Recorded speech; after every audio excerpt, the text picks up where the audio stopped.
Graça e paz, família, a paz de Cristo Jesus, sejam todos muito bem-vindos. Começa mais um podcast aqui no nosso canal. Pastor Hermes Fernandes chama André Valadão e o pastor Silas Malafaia de mensageiros de Satanás. Escute aí.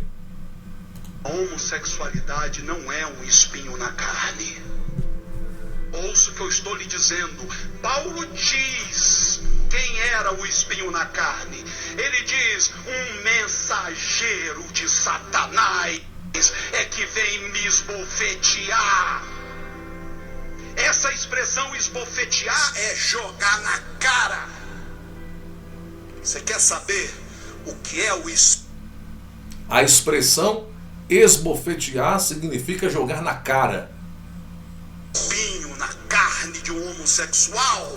Pelo que a Bíblia diz, o espinho da carne do apóstolo Paulo nada tem a ver com o contexto colocado aí por Hermes, né?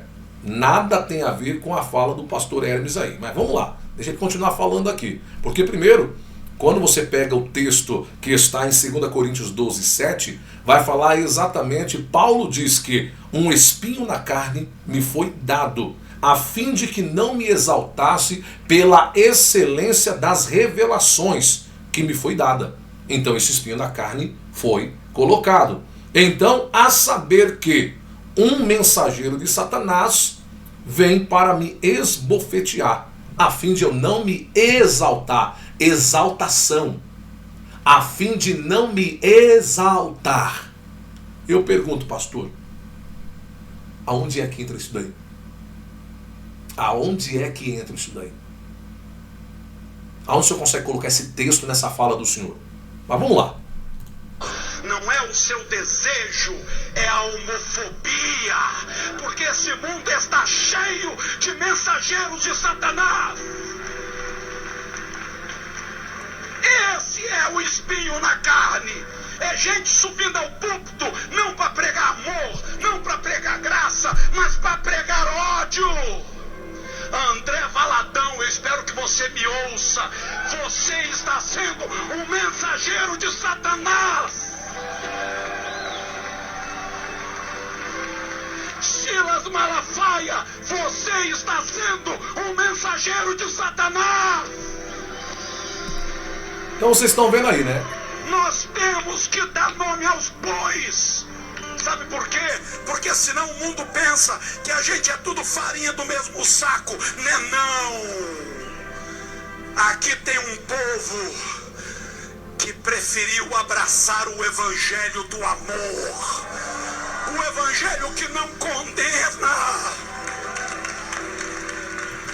Pois é, o evangelho do amor, pastor Hermes, também ensina que todas as escolhas nos levam a consequências, viu, pastor? Nos leva a consequência. Eu sei que no final ele vai falar da graça. Eu vou deixar ele falar e depois eu vou citar aqui o que eu vejo da graça diante da palavra de Deus. Vamos lá.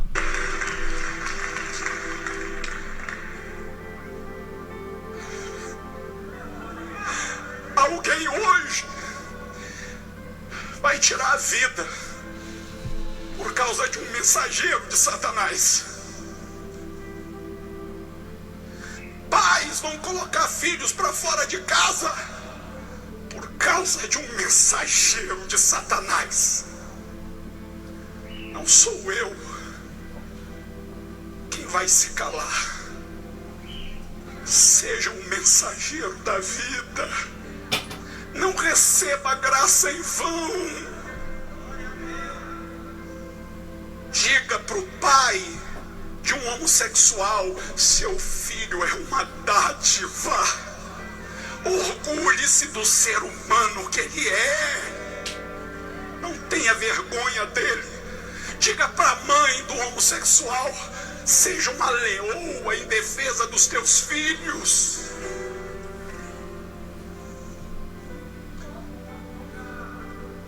Por mais que a gente ore, Senhor, arranca esse espinho da nossa carne,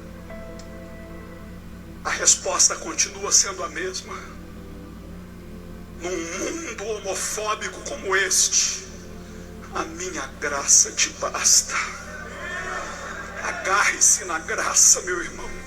Então vamos lá, já que ele falou de graça, eu vou dar meu ponto de vista aqui para vocês em relação à palavra. Meu irmão, hoje nós vivemos um período em que a graça não é a graça que Cristo deixou. É uma graça que está acima da graça do próprio Cristo. Uma graça aonde você prega a palavra de Deus e dependendo do que você prega é a Bíblia, tem gente querendo anular o que está sendo pregado, querendo anular o que diz a Bíblia. Uma coisa é o que você quer falar, outra coisa é o que manda o texto falar. É o que diz a palavra de Deus. Então, se você for analisar o contexto usado aqui pelo pastor, e aí ele vai tentar criar uma questão de sentimento em família, ame seu filho, tal. Isso é obrigação. Todo pai, toda mãe tem a obrigação de amar o filho.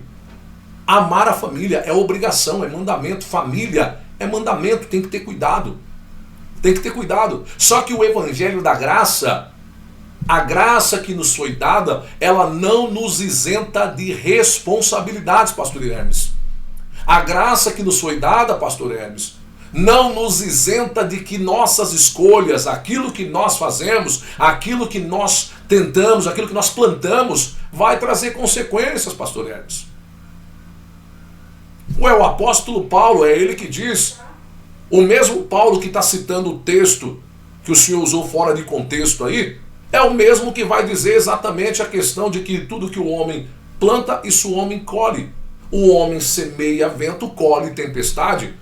Então são situações e escolhas que o homem traz para a sua vida. E meu irmão, sempre vai ter debate. Vindo para o campo da Bíblia, vindo para o campo da palavra, sempre vai ter discussão e debate.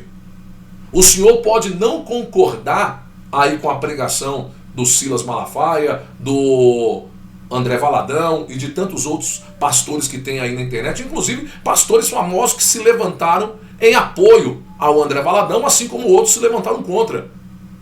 Então trouxe para o campo da palavra da Bíblia, não é a verdade que o Senhor tem, não é a sua verdade que vai mudar. O que muda é a verdade de Cristo, o que muda é a palavra de Cristo. Então essa questão de trazer para o campo, para dizer, olha, ame isso e aquilo, é obrigação. Agora o evangelho da graça, meu irmão, ele não nos isenta de responsabilidades. É a mesma coisa de eu citar o Salmo 91, onde muita gente usa o Salmo 91 dizendo, os que habitam no esconderijo do Altíssimo, a sombra do Onipotente descansará. A sombra do Onipotente usada pela fala do salmista quer dizer exatamente o que, pastor Lobato? Vamos tirar aqui, vamos voltar aqui para a minha tela. O que quer dizer aqui a sombra do Onipotente? Vale lembrar, meu irmão, que o sol, Eclesiastes diz que o mesmo sol que brilha para justo, brilha para injustos. Só que a sombra do Onipotente não é para todos. A sombra do Onipotente é só para quem está debaixo da luz do Onipotente, porque a sombra nada mais é do que a projeção de uma luz. Então, se você for analisar, para descansar, estar debaixo da sombra do Onipotente, é só para quem obedece a sua palavra. E aqui não tem graça, não. Embora favor merecido ou favor imerecido, não tem esse negócio não, a palavra é a palavra. O problema é que todo mundo hoje, e grande parte dos pregadores, pregam a graça, a graça, a graça, a graça, isentando o povo de responsabilidades, isentando o povo de cobranças, e vai dizer, não tem cobrança, porque Jesus levou tudo na cruz. É mesmo? É mesmo? Olha, meu irmão, eu vou dizer para você, só Jesus para ter misericórdia dessa nação. Mas você comenta, deixa aí o seu comentário. O que você acha aí da pregação feita pelo pastor André Valadão, feita pelo pastor Hermes Fernandes, aí direcionando, mencionando nominalmente tanto André Valadão quanto Silas Malafaia, chamando-os de mensageiros de Satanás. Deixa aí o comentário de vocês. Seu posicionamento, pastor Lobato, desnecessário. Totalmente desnecessário. Mas você pode comentar aí. Deixa o comentário. Que Deus abençoe a vida de vocês. Fiquem na paz.